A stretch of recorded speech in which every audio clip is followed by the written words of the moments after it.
Hi, this is Rabbi Tzvi Mandel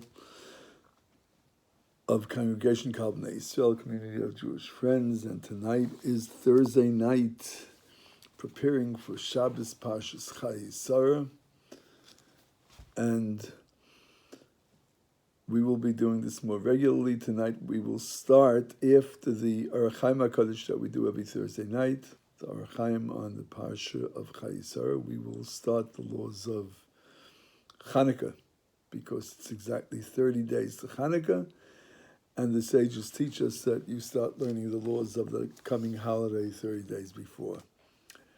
So, first goes the Orach Chaim HaKadosh, and the Holy Orach Chaim says, Vayiyu Chayei Sarah, and it was the lifetime of Sarah, our mother Sarah. And the question is, the Orach Chaim says, why does it say Vayiyu, and it was Chayei Sarah, the life of Sarah, when usually by tzaddikim, as Adam, which is in chapter 5, it says Vayechi Shem, Vayechi Adam, Vayechi Shem, in chapter 11, or it says Elish Shnei, these are the years, like it says by Avram Avinu, by our father Abraham. So he answers two answers. First of all, because the Medrash says in Tanchuma that the cause of Sarah's death was that the Satan came and told her about Yitzchak lying on the altar, and like the Satan and the evil side always does, it fooled her. He fooled her, and he said, "Kamat shalei nishchet." He almost was not slaughtered. So it sort of sounds like he was slaughtered, but he didn't say a complete lie. He said she was almost not slaughtered, and we'll soon speak more about that. But by that time, her neshama had flown out of her body already. So since she died such a sorrowful death, hearing the death of her son, so Vayiyu hints to it being a Lashon Sar, a language that's used for terrible, tragic deaths. Another interpretation is, says the Orach Chaim HaKadosh, that the sorrowful part of her death was her own sorrow, because really she should have lived a longer life, like it was destined when she was created by Hashem. However, Vayiyu means it was a Havaya Chadasha. This was a new phenomenon, different than what was supposed to be. And since she died because of this cause, so therefore Vayiyu tells us that it was different than what was planned by Hashem, and Chayei Sarah teaches us that tzaddikim mechayim yemehem, risham yemehem mechayim oisam. This is a famous line from the Holy Orach Chaim HaKadosh. Tzaddikim give life to their days, even if their days physically is horrible. They might be sick, they might be going through who knows what kind of problems, but their spiritual life, their mitzvahs, and the learning and the davening and the joy of being Hashem's chosen people, this gives life to their days. As opposed to Risham, evil people, Yemeyim Mechayim Moisam. They're basically corpses. The evil people that don't do tshuva and keep on sinning over and over and over again without bettering themselves, that their body is the only thing that's so-called alive, but it's more dead than alive. So it comes out that their days give them life. So the righteous give life to their days, and the evil, the days give them life. Whatever is destined for them to live, they happen to be living in this world, but basically they're dead because they only adhere to the evil part of their being. Therefore, Chai Sarah, the life of Sarah, her whole life she was only doing good and only adding life to her days, no matter what was going on in her life. And we'll see later on about Nebuchadnezzar that she went to, all the evil that was being done to her. Another thing the Aruch HaKodesh brings out over here, Shnei Chai Sarah, the years of the life of Sarah, teaches us that since her death was an unplanned type of death, an unplanned time of death, the cause of her death was something that was not planned, so to say. So therefore,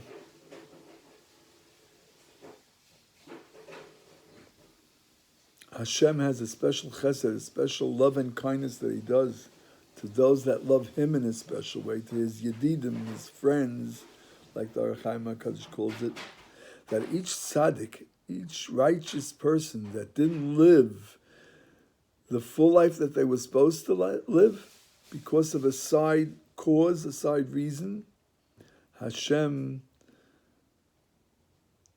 pays the person for deeds and studying and praying and all the good things they could have done if they would have lived their full, longer amount of years. This is what the Tanchuma says in Parshas Kisisa, chapter 3.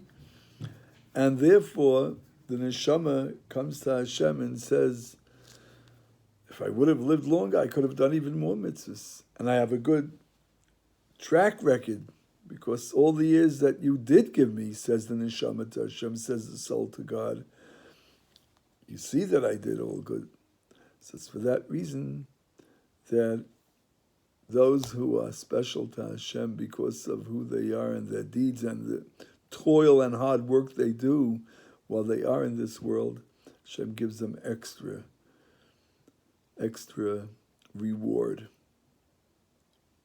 Not fair, right? It is fair. Because someone who you mamish love so much, because of the love that He gives us, where Hashem loves us so much, no matter what. But those that tune into that love, the tzaddikim and the righteous ones, they get this extra something. As we learn in Pirkei Avos, right? About every person is born with a place in paradise and a place the other side. Zacha, if he spends his life in toiling and joying with the Gewaltige Simcha, worshiping Hashem, whether it's mitzvahs, whether it's helping others, whether it's learning, whether it's davening,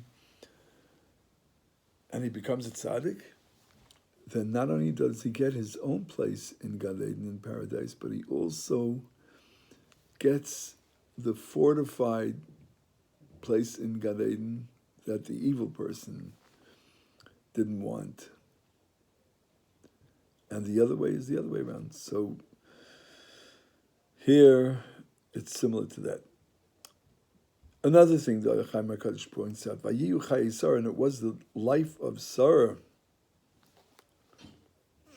Vayiyu says that it was a painful life, because the life of Sarah, as much as she was always joyous and worshiping Hashem, but she didn't have such a good life in an emotional, we should say, or in a physical way. And she still worshipped Hashem with all her strength. But he explains as follows, that till she was 90 years old, she didn't have any children. That was a terrible, terrible pain, as we see by Rachel. In Parshas Vayetze, chapter 30, verse 1, she says to her husband, bring me children or else I am dead.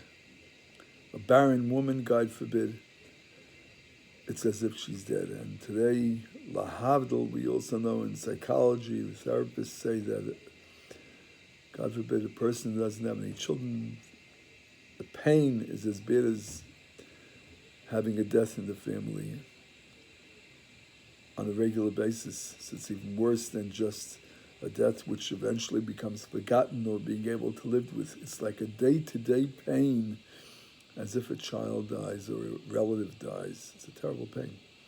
So for 90 years, she didn't have any children. And from 90 to 100 approximately, Shmuel was seeking to kill Yitzchak her son, like Chazal say in the Medrash in Bereshis Rabbah 53. And this hurt her just as much. So that's still 100. The only joy of life, so to say, that she had in this world, in an emotional and joyous life as a parent, we should say, or as a mother, was the last 27 of her years of her life, where already Avram, her husband, had chased Ishmael out of the home, as we learned in the previous parsha, and then she passes away. Okay.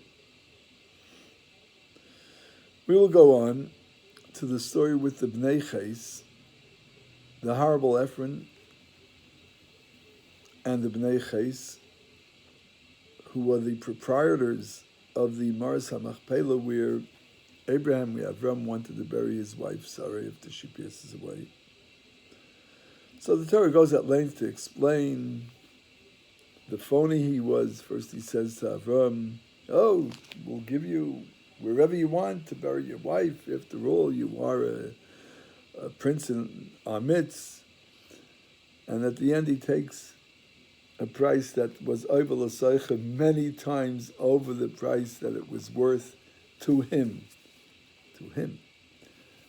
But Avram Avinu, why did he need this, and why was it so important for him to get this piece of land? Because Avram Avinu knew the spiritual value of this land, the Maras HaMachpelah, asher ein aroich eleha. There's no price that's enough money to pay for what the spiritual worth of this place is, though the one that was selling it didn't even know the amount that it was worth, didn't know the spiritual amount of its worth.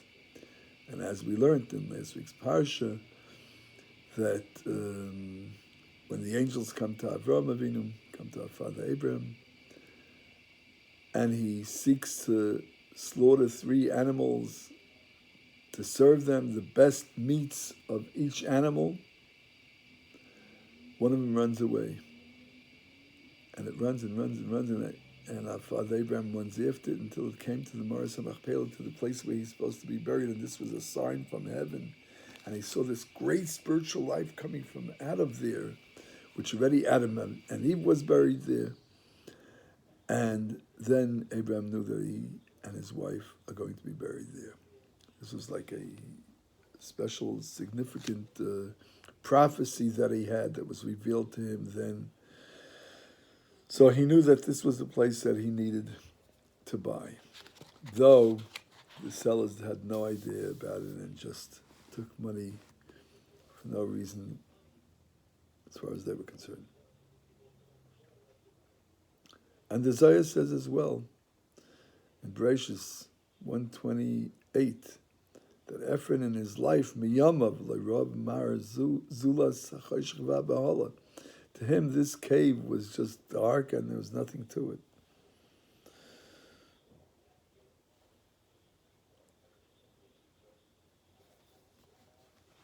So we go on, and Eliezer, the messenger for his master Avraham Avinu, goes out to seek a spouse for Yitzchak, for Isaac. And he says, Hashem, please, begs Hashem, praised him, let the girl that's the right one come to me. And when I ask her for a place to stay, for water, so you should say, I'll give you even more than that, I'll give you camels as well to eat, to drink. Hakrei lefanai, let it happen to come to me, says the Ar Chaim HaKadosh. Because there was no question in Eliezer's mind that his prayer will be answered in the merit of his master Avraham Avinu. There was no question in his mind. But his prayer was that he should be the one the shliach, the messenger, so that it should happen through him. He should have the schus, the merit, to be the one to bring Yitzchak his wife. Because sometimes the right thing should be happening and the prayer should be answered, but the one who is praying doesn't have enough schus, doesn't have enough merit. So for this he's begging Hashem that he should be the one to get the wife for Yitzchak.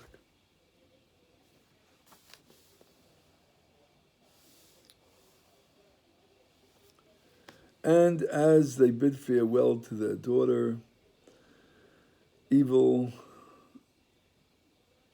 Lavan and Besuel, bless her, Atayi la'alfi revava, you should be to thousands and tens of thousands. The reason why he says that, says the Chaim HaKadosh, because after it was known that Avram was promised by Hashem that thousands and tens of thousands shall be descendants of your son Yitzchak,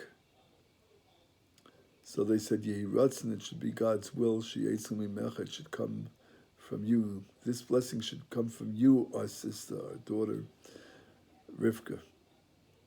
Really, says the Rechaim, they would have rather wanted that it shouldn't come from her. They couldn't care less. And especially since they knew how holy and special she was, they wanted no part of that. They were very evil, Rishon. Ki kol chelik ra, because every evil part, Yisna hates chelik hatov, the good part, velu yehiyeh b'nai ubitai, even if it's his own son and daughter. Unbelievable. So that one part of it is, till today, when our daughters get married, before the chuppah, we go and bless the kala, bless the bride, and we say this verse, Atayi la'alfi revava, because there's a natural love from the father to his daughter, or mother to her daughter, or son, that can't be denied, and it's a great blessing.